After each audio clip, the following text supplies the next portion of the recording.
All right.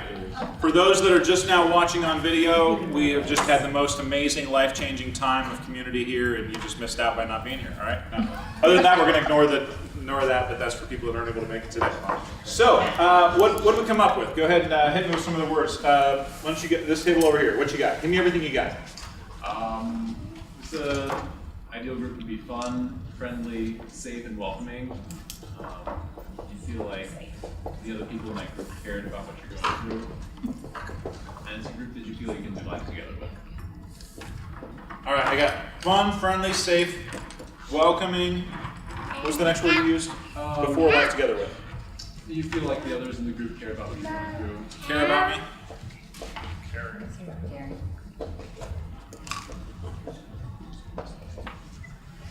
Can do life together. Cool? Anything else? No. All right. I know, Luke. I feel the same way. All right, table 2. What you got? Give me everything you got. Accepting, easygoing, not too large enough.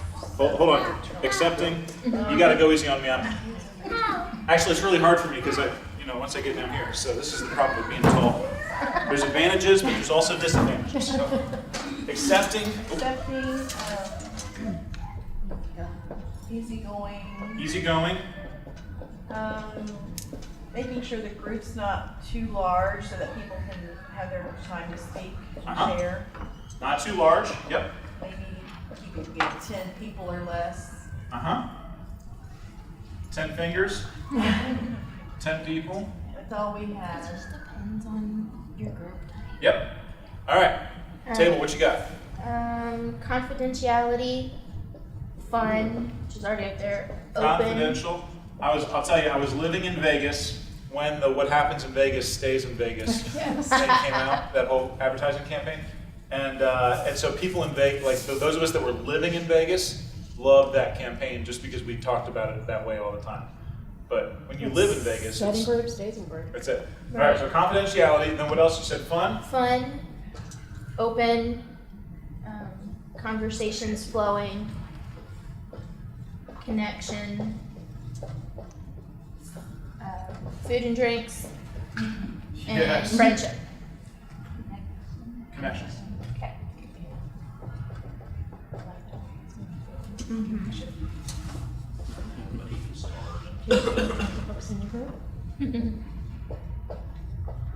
All right. Last table over here. Give me it all. We have friendly, warm, welcoming. Okay, hold on. Welcoming. I got accepting. Oh yeah, welcoming here. Food, Food. caring, I got caring down here, right? Care about me. Yeah, care about me. I know There. about Oh yeah. clean environment. Clean. You are never invited to my house. I didn't say that. Okay. I've got a 10, No. a 10-year-old, an 8-year-old, and a 3-year-old. So we're out. All right. Well, I forgot. I missed one. What did I miss? Warm. Warm. By which you mean like the temperature is good, or do you mean like metaphor? I'm serious. Metaphorically warm. Yep. Well, one does. Yeah. You know, My wife is the cold box in our family, and I'm the hot box, so she wants to be somewhere warm, baby. So her ideal small group would meet in Hawaii. I like your wife. What's that? I like your wife. I like her too. So this is a pretty good list. All right. Notice how similar a lot of these themes are. You guys, for most of you, you didn't collaborate. I saw you copying their answers, but other than that, especially that one about confidentiality down here. Other than that, everybody kind of came up with their own list, and we all kind of came up with the same list. Is that, more or less. So let me just tell you, if your small group looked like this, you'd be like, people would be crazy not to be in your group, right?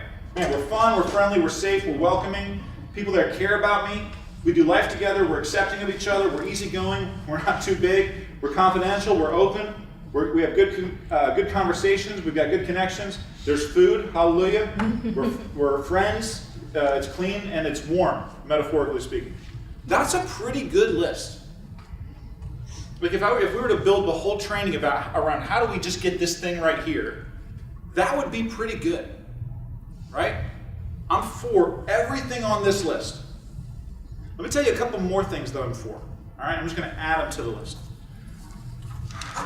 So these are the things that we're all thinking of, and these are great. Let me tell you why I, as a minister at Whitewater, care about groups.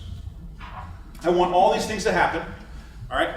But ultimately, like everything that we do as a church, and we're even talking about it this way as a church for this year, we're saying we want people to be more like Jesus.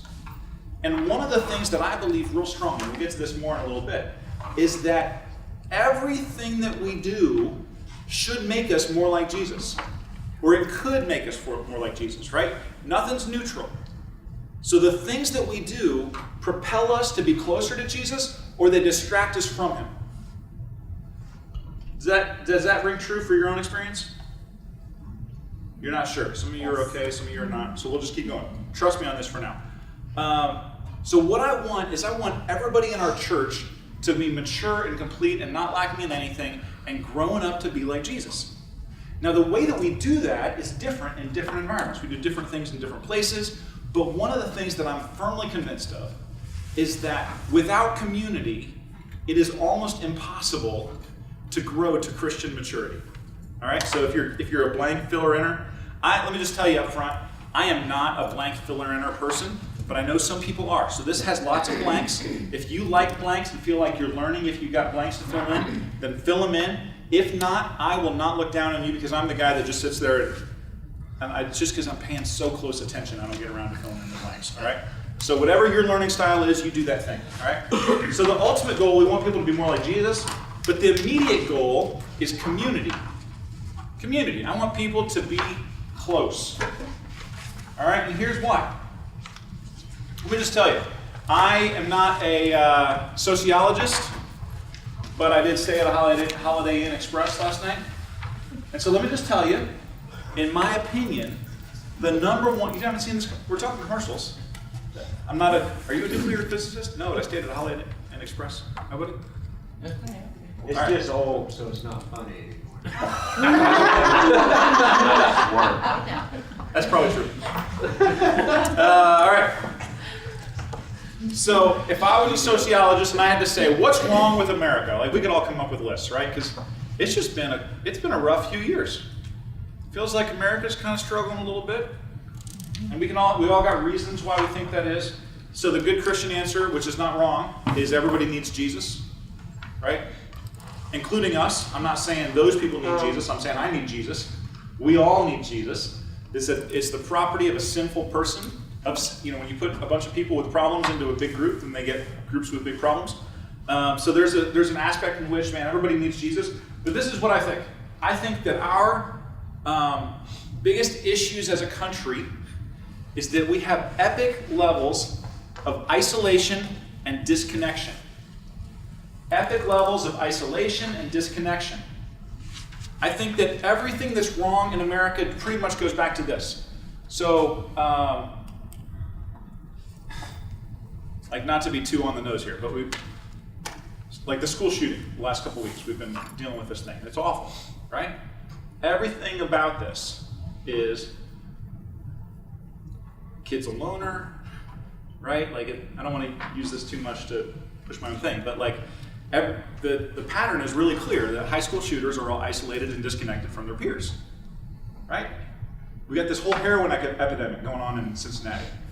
Okay, well, heroin itself is pretty nasty stuff, and I'm not saying it's not, but man, a lot of addiction is driven by isolation and disconnection. Good friends of ours this week having very severe marriage difficulties. They feel isolated, even in this marriage, they feel isolated from each other. And so I'm just firmly convinced that the number one problem in our country is people are not connected. And you can measure this any way you want to look at it, all right? Now you guys are like, I just came to small group leader training today. I did not think I was trying to solve the problems of America, right? I just want to know how to make my group run good. But I'm just telling you that this is the number one issue in my mind this is the number one sickness in our society. And I see you guys as being leaders against that thing. So you're like, well, I just do this thing and we just discuss this thing that we got on Sunday and I just it's just a little thing. But in my mind, it's huge. Everything that's going on in our groups, everything that you guys are doing, I think is just so important. So let me tell you, just because I'm complaining pants today, and then we'll get into real stuff. Let me tell you 2 inventions that ruined America. All right, not social media. I'm not going to hit that very nugget today. 2 inventions. You ready? The first is air conditioning. Air conditioning ruined America. I work on a part of it. I know. Yeah, it's all your fault. I would agree. So back in the day, Back. I love air conditioning, man. I'm not saying I would want to live without it. I'm just saying. So we, when we moved to Cincinnati, we lived on a house that had this huge front porch, and all of the houses on our street had big front porches. And the reason for that is, the house was built in a day and age when there was no air conditioning, and so everybody would sit out on their front porch, and then they would see their neighbors, right? And they're like, "Hey, good to see you." And there's all these. So I knew all my neighbors. You know, you would know your neighbors because you sit out on the porch and you see each other. Most places now, if you're built with any kind of outside space, it's a deck in the back, right? If I'm going to be outside, I'm going to be on the back porch where I've got privacy, because that way I don't have to interact with my neighbors. So when we had this big front porch, we would eat dinner on the front porch. We would just sit on the front porch. We had a great time. We knew all of our neighbors. Then we moved, and we were like, man, we are such good neighbors. And then we moved to another house that didn't have a front porch. We knew nobody. Like the building itself forced us to live a certain way. So number 1 invention that killed America is air conditioning. The second one is the garage door opener. Garage door openers are of the devil. Sorry. Especially when they don't work. Especially when they don't work. Amen to that. No. So what do you do, right? So I don't know if you have neighbors like I have neighbors, but I come home, I got a little remote control. Like when I was a kid, we didn't have a garage door opener. I was the garage door opener. So the van would pull in. My mom would say, open the door. So I'd jump out, open the garage door, the van would pull in, and then I'd close it, right? But now I don't even have to do that. I drive up to my house, the neighbors are in the front yard or something, doing whatever they do, and I hit the button, I drive right in, close the button, and then I get out of my car. Like at no point do I ever have to interact with anybody that's not like inside my house. Does that make sense? No, I'm just kidding. Like I'm not anti-HVAC, I'm not anti-garage door openers. There's a reason my house has both of those things. But I'm saying that there are more. What's that? If your hair ever quit, you call me and be like, sorry. Yeah, sorry man, this is just God helping you out. That's right. That's exactly right. But what it is that we are structurally, the very nature of our society is towards more and more and more isolation. And now even within our homes, Yeah, the smartphone is now isolating us from one another. that's true. So it's just continuing to It just keeps driving down. Yeah, I'm not even, that's why when I said, it's easy, yeah. I was thinking, people are gonna think smartphones or social media or whatever. That's why I went for stuff that was invented like in the 60s. But, so isolation is the norm, and so everything we do in a group is pushing back against that, and so that's part of why it's like really hard. All right? So I don't need to spend any more time complaining about stuff. I'm normally a pretty positive person. I don't want to spend time complaining. But I'm just telling you, community matters. Now let me tell you what else. Community should especially matter to Christians. There should be nobody in the world that's as good at being in community as Christians. I'm not saying that's actually true, but I'm saying like it should be. So my 1-sentence job description here at Whitewater, we all had to write 1-sentence job descriptions. So my 1-sentence job description is, I want to make it hard to be lonely at Whitewater. So right now I'm failing at my job because it's actually pretty easy to be lonely at Whitewater. You can walk in, you sit in the back, you walk out without ever talking to somebody. Even the greeters, you don't make eye contact, they'll leave you alone, right? So it's actually still pretty easy to be lonely at Whitewater, but we're working on it, all right? Community matters to Christians for 2 big reasons, all right? The first is, it's how we survive. So let me tell you, I said this actually in this room last week to the staff. In the last 10 years, it's actually been a pretty hard 10 years. Like there's been a lot of stuff that's gone wrong for me and my family. And a lot of those are things that I see that shipwreck people's faith. Like, and I'm not saying, oh, I'm so awesome because I made it through. The reason I made it through is real clear to me. Because I had people that carried me when I could not carry myself. Does that make sense? There were times when I was just lost. And I always had a community around me that carried me when I could not carry myself. So I believe being in community is how you survive. Statistically, over the national average, the statistic I'm familiar with is everyone is going to have at least one major, what they call major life event, every 10 years. So they just figure there's going to be some major thing that's going to happen every 10 years. And I was like, well, I'm good for the next like 3 decades then. I'm good. So I'm a smart guy. I've been following Jesus a long time. I feel like I'm a good character. I got good character. I got all this stuff. But I'm telling you, without good people that were in my life, I would not have survived the past 10 years. That's just what it is. I mean, I might not have died, but I wouldn't be where I'm at today. Does that make sense? And the second thing is, community matters because it's what we need to survive. Community matters because it's what we need to grow. So the person I am today is radically different. In some ways, personality-wise, personality doesn't change in time. My kids, I can see them today, and they were the same in a lot of their personality things, even from the day they were born. Some of that personality stuff is maybe not fully set, but who they are is who they are. Who I am is who I am. But my character, in all kinds of ways, is so radically different from what it was 10 years ago. In a good way, I think, I hope. I have grown a ton in this past 10 years. And every single one of those places where I've grown is because I had people in my life that I trusted that helped me grow in those areas, right? You never know if you have spinach in your teeth unless you got a mirror, right? And so without somebody to say to me, do you know that you do this? Do you know that this happens? This is how I feel when you say this. Did you see that you just walked right over that person? Like all of those things, to the degree that I don't do those anymore. Now some of you guys are like, man, I'd hate to see you 10 years ago, man, because you still got a lot of work to do, which is true. But I'm telling you that the way that we grow is through interactions that happen in community. And so if you don't have a community, you're not going to survive and you're not going to grow. Like that's just what it is. And so I look at our whole church, we got a whole church full of people, most of whom are lonely and isolated. And the part of me that wants to shepherd them goes, how are we even going to do this? Because it matters that people have some sort of a community to call their own. Does that make sense?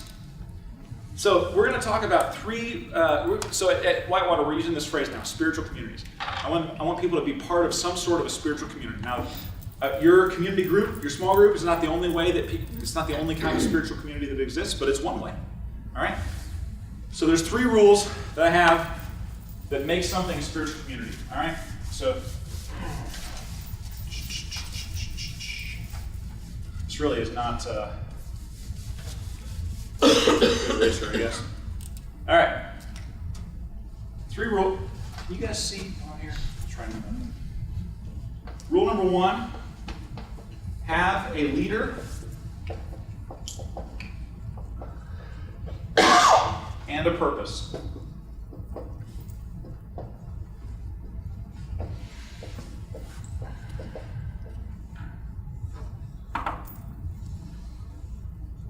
Here's what I know about communities. Communities need a leader and a purpose.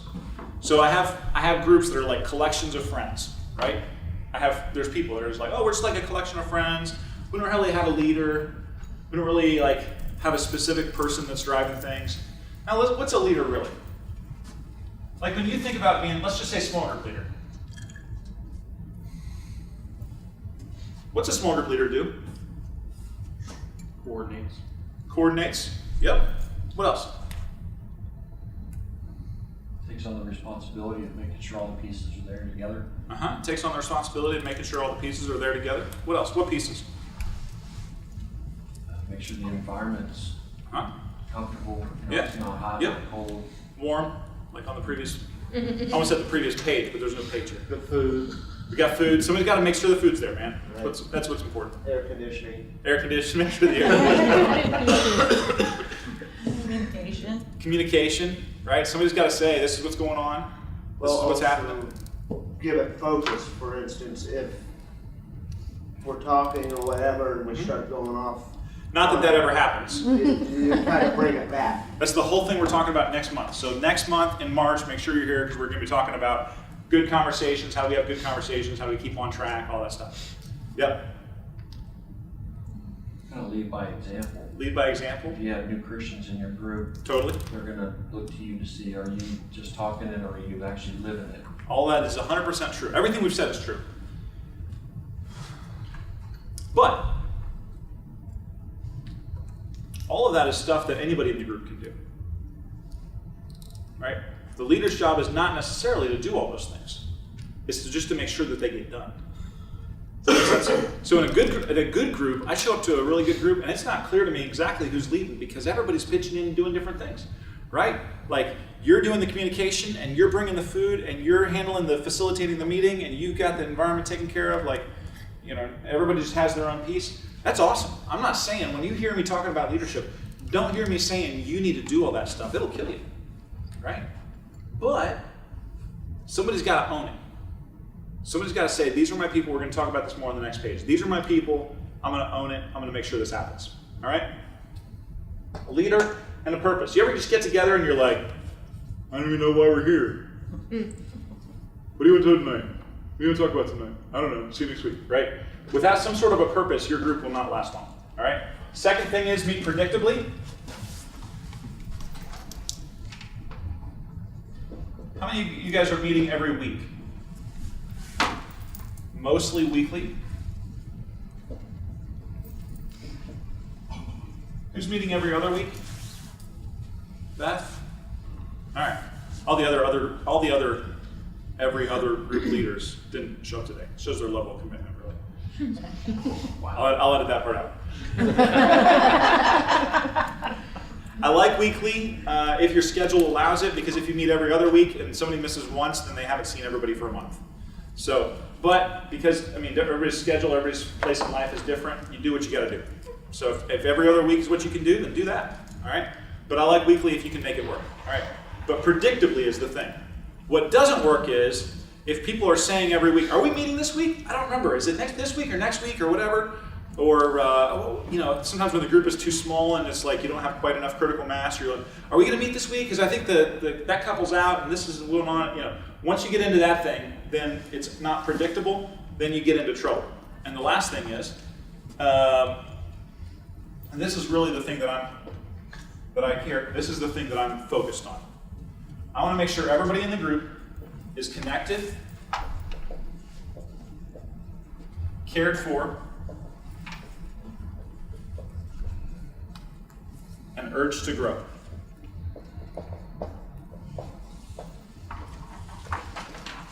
See this right here? This is my home run. That's when I know that I'm hitting it out of the park. But that doesn't happen without this, right? You're not going to be urged to grow unless somebody's there, unless there's some sort of care involved. And how can you care for somebody you're not connected to, right? And the way that you get connected is you meet predictably. Otherwise, I'll talk to people and they're like, well, my family's like my small group. I'm like, that's awesome. When does your family meet? And they're like, well, the last time we were all together was when my uncle passed away about 18 months ago. Okay, when's the next time you're going to meet? Well, probably not till another person passes away. Okay, well that's good. I'm glad you guys love each other, but you're not predictable in any way, and so you're not really connecting a lot as a family. Does that make sense? To meet predictably, what it takes is a leader and a purpose. So this is it. Those are my big 3 rules for spiritual communities of Whitewater. I want you to have a leader and a purpose. I want you to meet predictably. And I want everybody in the group to be connected, cared for, and urged to grow. You're like, okay, Mike, that's great. Now let's talk about my actual group. Let's do that. So turn the page if you haven't already. It's a slightly better eraser.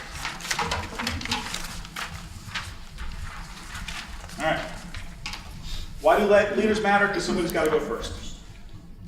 Somebody's got to go first. Let me read to you from John 10. Oh, first let me tell you. There's kind of 3 ways that we operate as leaders. It's like a level 1, level 2, level 3. This is all kind of behind the scenes. As far as when I talk to the church, I just say leaders. probably there's people in this room that are operating at all three of these different levels, all right? So the first level that you operate at is just as a host. So if you're new, you're starting this, if you started this January, you're probably operating right here. I'm a host.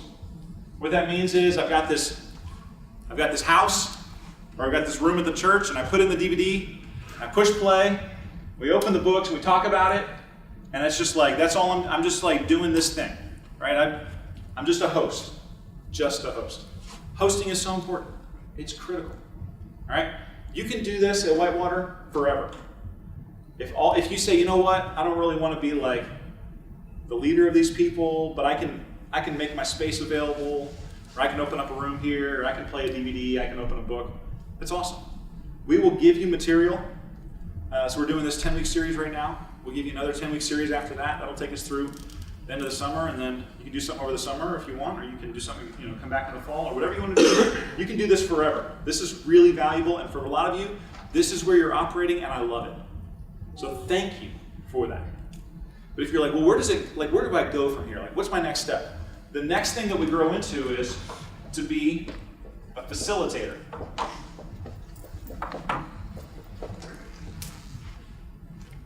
Spell that right? Does that look right? It doesn't look right to me, but something like that. Facilitate. I think that's right. That's right. All right, thank you. All right. And so at first it's like, man, I just open up my house, I open up this room at the church, that's all I can do.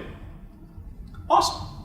But then what happens, the next step that you'll take in your leadership is you'll get to a point where you're like, you know what, I'm actually like, not just making space available, I'm actually leading the conversation. I'm actually directing kind of where we're going. I'm actually keeping us on track. I'm making this thing happen. This is kind of the next level that we get to, all right? The training that we're doing here, you don't really need training to host. We try to make it we call it add water and bake, right? It's like the curriculum that we pass out is about the simplest, can't miss thing that we know how to do. So I saw you just make a face and nod. You didn't have to agree that fully. But it's just what we pass out a lot of times is real simple, right? And we do that on purpose. We want it to be easy for anybody to pick up, even if they've never led a group before. Do you feel like the material is pretty easy to use? Nobody's like, what is this newfangled DVD invention, right? We get that. All right. Now sometimes, especially if you're in this building, the TVs are hard to figure out in order to get it on the right input for the DVD player, but that's about the hardest part. So, I'm here, I'm a host, but what I can learn is I can learn how to facilitate a conversation, to really take us to a destination. And that's what we're doing in this Sunday morning trainings that we're doing. But the last place, and this is my hope for everyone, is that small group leaders really function as shepherds for their little flock. All right? And I don't think this is like a spiritual gifts thing. I think everybody can do this. You'll do it differently than other people, depending on what your gifts are or whatever. But I think that if you can host, first of all, I think everybody can host. But I think if you can host, then you can learn to be a good facilitator. And if you can learn to be a good facilitator, then you can learn to shepherd people. Does that make sense? And in my dream world, the one that's not rooted in reality, this is where everybody is. But we'll get here over time. It's a learning experience. But I just want you to know, like, this is where I'm trying to take you. Does that make sense? Let me read to you from John 10. This is what Jesus says about himself. All right? He says, I am the good shepherd. Have you heard this before? Jesus says, I am a good shepherd. The good shepherd lays down his life for the sheep. The hired hand is not the shepherd, does not own the sheep. So when he sees the wolf coming, he abandons the sheep and runs away. Then the wolf attacks the flock and scatters it. The man runs away because he is a hired hand and cares nothing for the sheep. So let's just pause right there. So there's two types of shepherds, Jesus says. There's an owner, and there's a hireling. All right? And the hireling says, it's not my problem. Right? I'm not going to die for those sheep. Let somebody else deal with it. It's not my problem. Nothing good ever happens after somebody says, not my problem. Right? So the only thing that a leader can't do, everything that a leader does can be delegated. Right? oh, well, you lead the meeting today, and you handle the communication, and you get the snacks, and you open up your home. All that stuff can be delegated. The only thing that can't be delegated is this piece right here. That's what makes the good shepherd the good shepherd. Does that make sense? I'm the good shepherd, and this is more just about Jesus. I know my sheep know me, just as I know the Father, and just as the Father knows me and I know the Father. This is awesome stuff about Jesus being the good shepherd. But it's really that first paragraph that I really wanted to dive into. This is the thing that we want. We want owner shepherds. So what's it? So I got 3 more rules. You guys sick of rules yet? If you want to not think of it as rules, think about it as jobs. I have 3 jobs for you. And I am not expecting that all of these are in place right now. Okay? So this is an aspirational 3 jobs, not a do this today or get out 3 jobs. All right? Job number 1, don't lead alone.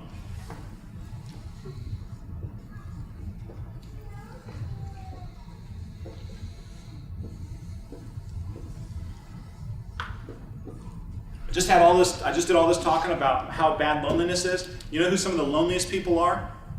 Leaders. Because you just feel like all this weight is on you and it's too much. And let me just tell you honestly, for those of you that are new, you don't know this, but for those of you that have been around for a while, you know this.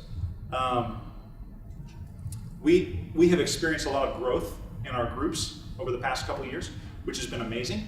But the systems that I had put in place to make sure that everybody was cared for, all the group leaders are cared for, are failing, totally failed at this point. Because they were systems that were set up for a much smaller number of people. And so a lot of our group leaders, my biggest concern is that a lot of our group leaders are leading alone right now. And so I'm just like hoping that everybody's okay. Like John McQuarrie, I like John McQuarrie a lot. My first couple years here, John and I would get lunch on the regular. John and I haven't gotten lunch in a while. I owe you lunch, we'll get together sometime. But, so, my goal this year, got a lot of stuff in process to get to a point where, hey, this is happening for all of our leaders. I want you to not be alone, all right? What a lot of times that looks like, I call it PBT. This isn't in your notes. You're like, peanut butter and tomato? Really? You guys had a peanut butter and tomato sandwich? No. No, it's awful. Actually, it's Paul, Barnabas, Timothy.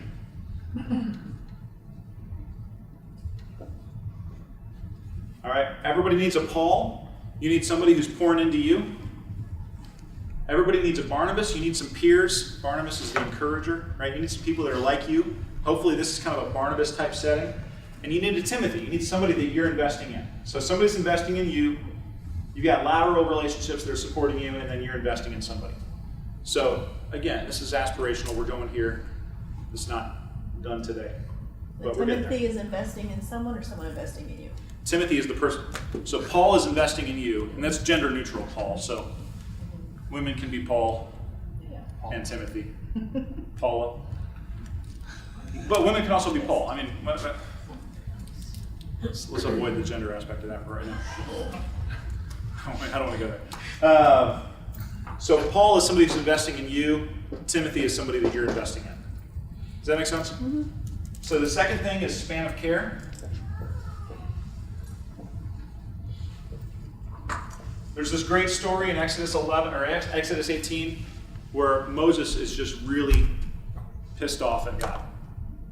A lot of times, Moses is kind of manic depressive anyway, so he's always yelling at God. And he says, like, God, what am I supposed to do with all these people?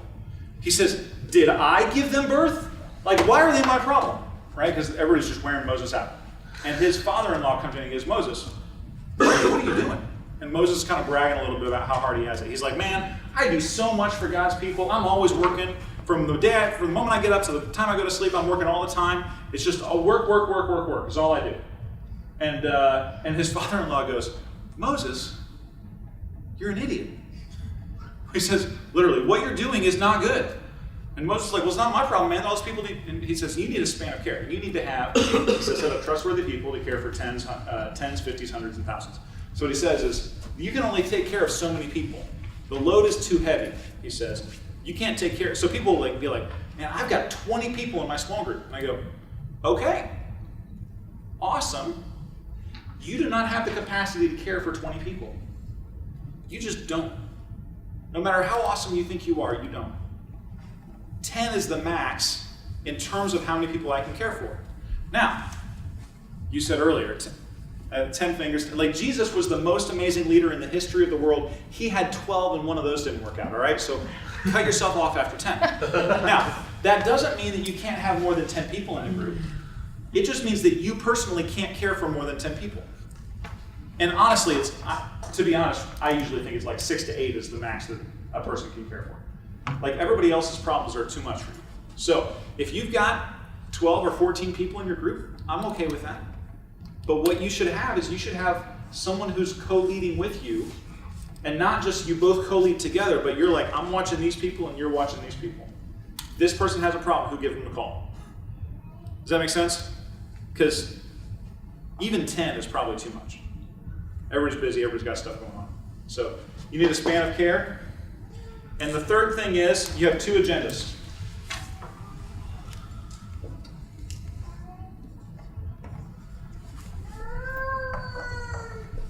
I want you to have 2 agendas in your group. And you're like, you want me to have an agenda with my group? I want you to have 2 agendas. Right? Agenda 1 is the Nike agenda. It's Winter Olympics, right? Nike. What's Nike? Just do it. Just do it, right?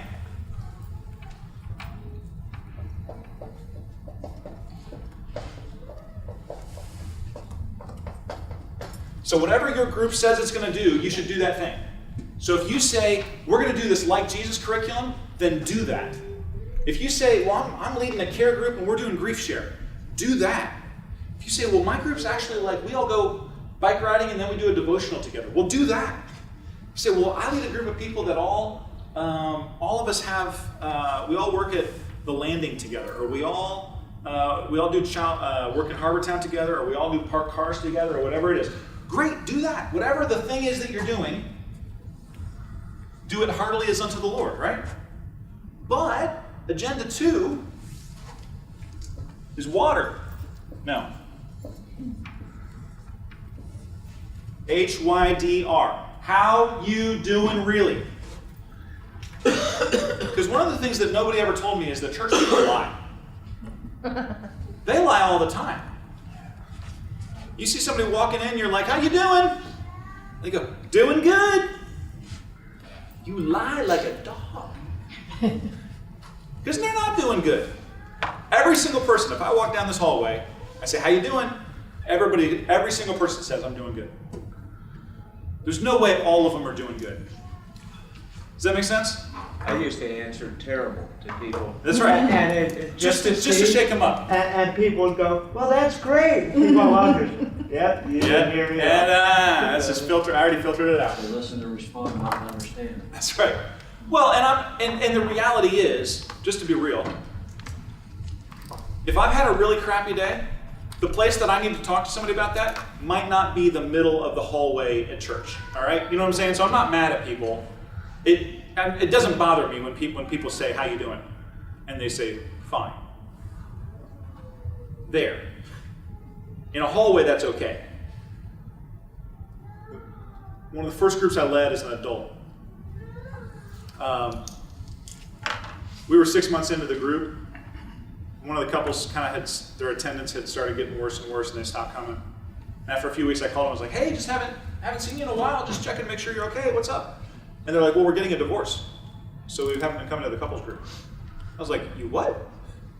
And they're like, yeah, we've been fighting really a lot the last, longer than we've been in the group, and we just can't take it anymore. We're getting a divorce.